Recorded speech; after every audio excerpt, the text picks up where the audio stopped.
Hey guys, it's me, Rich. You're watching the news cycle spin today, scrolling through your feed, when suddenly the President of the United States announces he's just removed a foreign leader from power. Not sanctioned, not threatened, removed.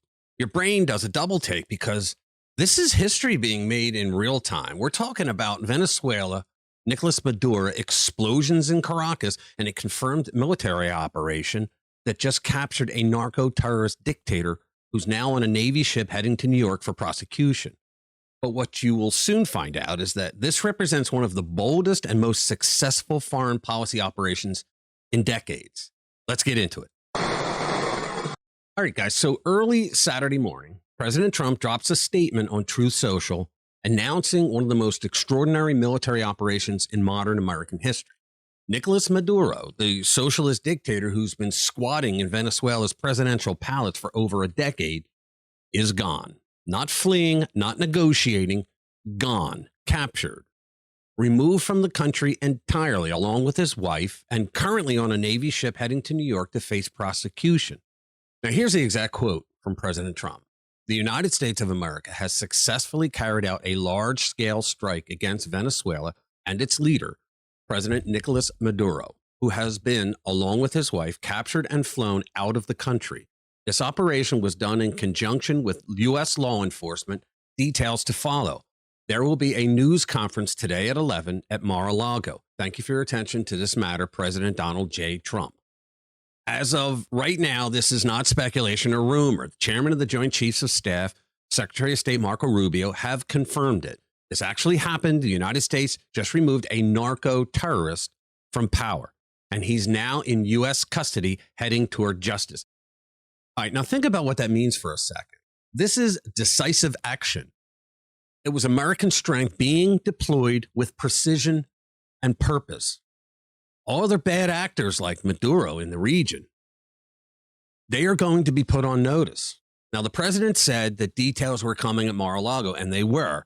But here, we're going to see multiple strategic targets hit, aircraft flying low over the Capitol, widespread power outages. Presidential guards scrambling outside the Maduro Flores Palace. This was a precise, calculated military operation executed flawlessly. Now, I had to take away the sound because there was music in the background and we didn't want to get a copyright strike. Now, I believe they did this as a distraction so that they could go after Maduro. They knew exactly where he was. Apparently, he made it to a compound, but couldn't get the door closed in time. And our guys went in there and grabbed them. Watch, you see the planes going across. Here's the bombs now. Look at that firepower.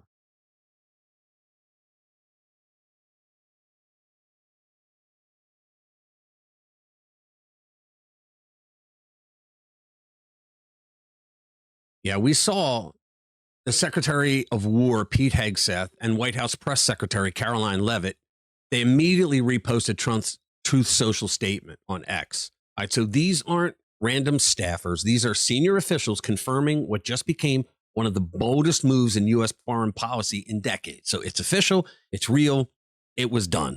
All right, so let's talk about Maduro for a sec, because understanding who this guy is matters. He's been in power through what most international observers call rigged elections. We know about that.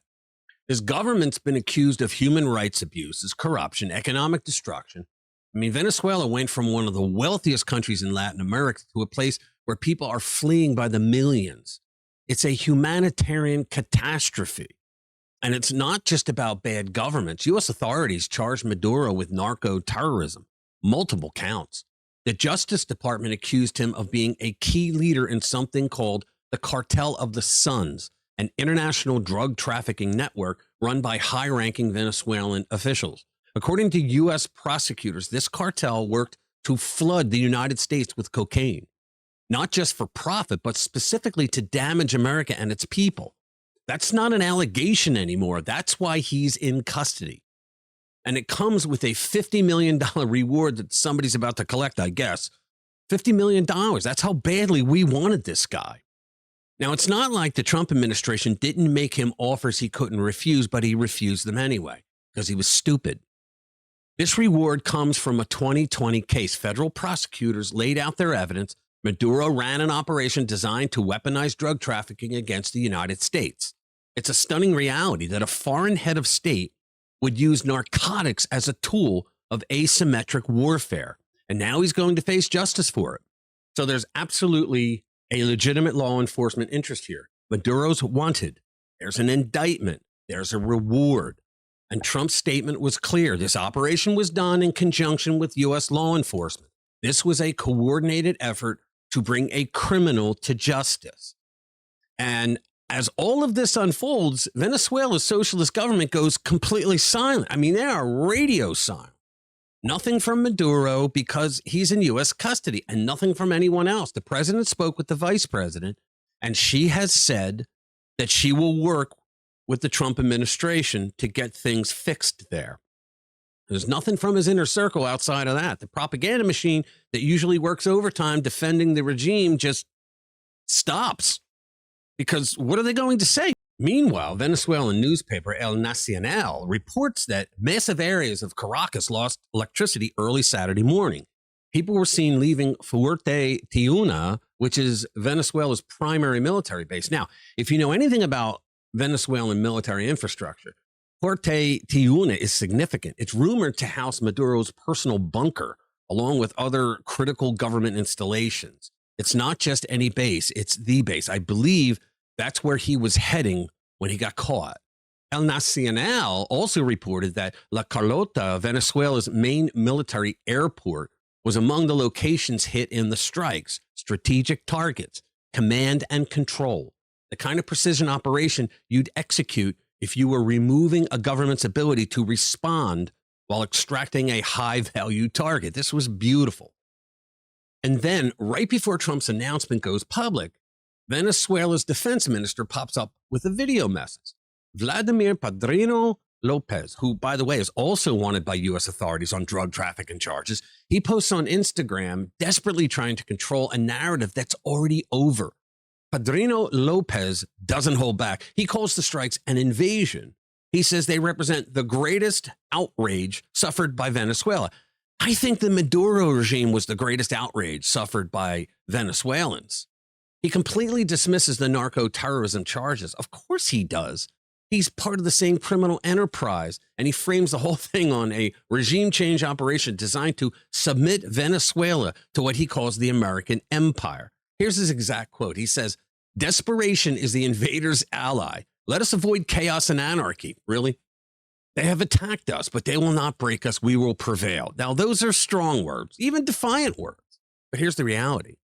His boss is in U.S. custody on a Navy ship heading to New York. So Padrino Lopez can call it whatever he wants. The operation succeeded. Now, let's talk about what this actually means. The United States just executed a military operation to remove and capture a narco-terrorist dictator who's been flooding our country with cocaine for years. It's not sanctions and it's not diplomatic pressure. All that's in the past. Not strongly worded letters that we would have seen from some other administration, but action and results. That's what we got. Maduro destroyed Venezuela. He turned one of the wealthiest countries in Latin America into a place where people are fleeing by the millions. It's a humanitarian catastrophe that he created and perpetuated. Millions have fled. Thousands of people have died. The economy collapsed. There's widespread hunger, lack of medical care, and no rule of law. And the narco-terrorism charges aren't just serious. They represent his government weaponizing drug trafficking against the United States. It's not governance, it's warfare. That is declaring war in the U.S. if that is your goal. Now he's going to face consequences for it in a U.S. court. So what comes next for Venezuela? With Maduro gone, there's actually some hope. The opposition can step forward. The military might fracture away from the criminal elements, but there's a real chance for the Venezuelan people to rebuild their country without a narco dictator bleeding it dry. Now, those millions of Venezuelan refugees across Latin America, they might actually be able to go home. Think about that. Families reunited, a country given a second chance. That doesn't happen without bold action. Trump has said that the United States will help them get back on their feet. Let's be clear about what this operation represents. It's a message to every narco-terrorist, every dictator who thinks that they can flood America with drugs, destroy their own people, and face no consequences. This is what happens when you cross that line. I hope China's paying attention because they do the fentanyl problem. There are limits. There are consequences, and sometimes those consequences come swiftly. Look, nobody's crying for Nicolás Maduro. The guy's a disaster. His government destroyed one of the most resource-rich countries on earth. Millions fled, thousands died. The economy collapsed. There's widespread hunger, lack of medical care, no rule of law. I mean, it's a humanitarian catastrophe that he created and perpetuated for his own power and profit. And the narco-terrorism charges, they are real. His government weaponized cocaine trafficking against the U.S. That's documented. That's indicted. Now that's going to be prosecuted. So here we are. Venezuela's entered a new chapter. The chairman of the Joint Chiefs and Secretary of State Marco Rubio have confirmed it. Maduro and his wife are in custody, heading for New York for prosecution. This wasn't endless diplomacy. Millions of refugees might finally be able to return home. And that's not just a win for the U.S. and for our national security, but for freedom itself. Thank you for watching. I'll see you in the next one.